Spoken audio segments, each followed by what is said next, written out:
As much as I loathe the term, the Galgun games are perfect examples of guilty pleasures. Their perversion and debauchery are simplistically portrayed in ways I can't help but find endearing, and the Nintendo Switch release of the classic Galgun Double Peace has only reinforced my enjoyment. For as base as this experience is, this title wholeheartedly knows what it is, and it revels in its identity, providing a joyous occasion for particular crowds.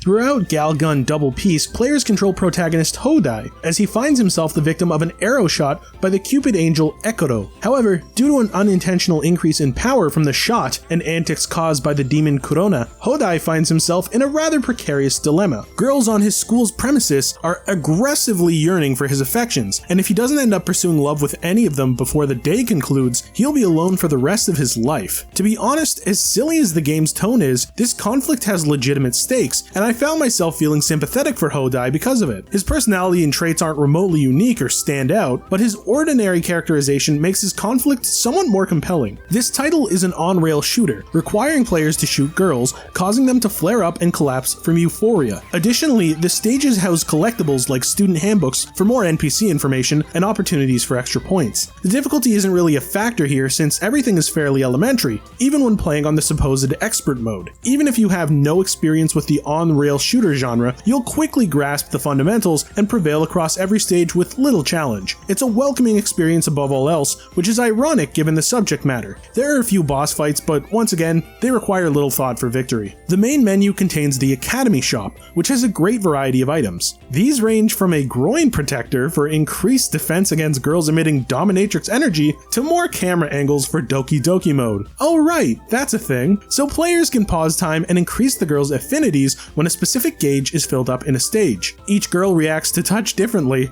and figuring out where to feel them most effectively is the primary goal of this self-induced minigame. Further, concluding Doki Doki mode initiates a bomb imbuing all surrounding girls with euphoria. Essentially, it's great for dealing with crowds if things ever become overwhelming. The real draw of this game is replayability, since players can pursue romantic routes with several girls. For example, Hodai's childhood friends Shinobu and Maya are selectable, alongside the angel Ekoro and the demon Kurona. The routes are transparently accessible, so there isn't any extraneous guesswork needed to view them in action. Further, the storylines and even some stages change depending on which route is chosen. However, the general gameplay loop retains, and unfortunately, the lack of challenge can make progression monotonous. Playing this game in long sittings is where its dullness becomes more apparent. I recommend playing in small doses to keep the experience as fresh as possible. Thankfully, action events are present to provide a change of pace. During these segments, players perform a series of quick-time events to aid their respective girls in appropriate ways and touch them in the right spots, similar to Doki Doki mode. Like the standard gameplay elements, they are unabashedly simple, but their brevity and placements in the middle of the routes are appreciated for memorability. There's also a dressing room in the main menu,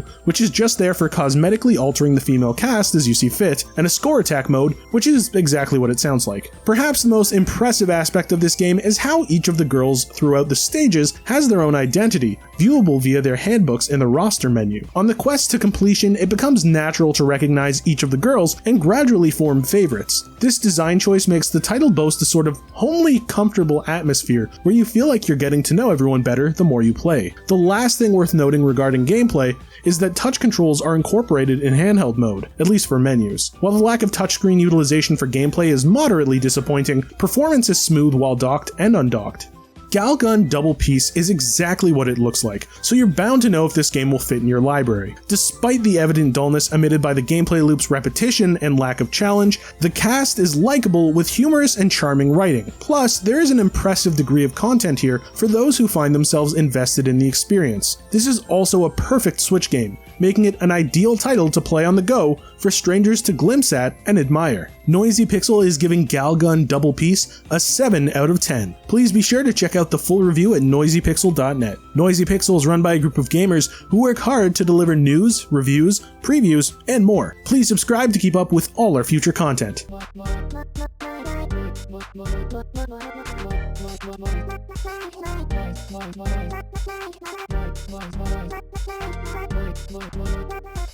Noisy Pixel.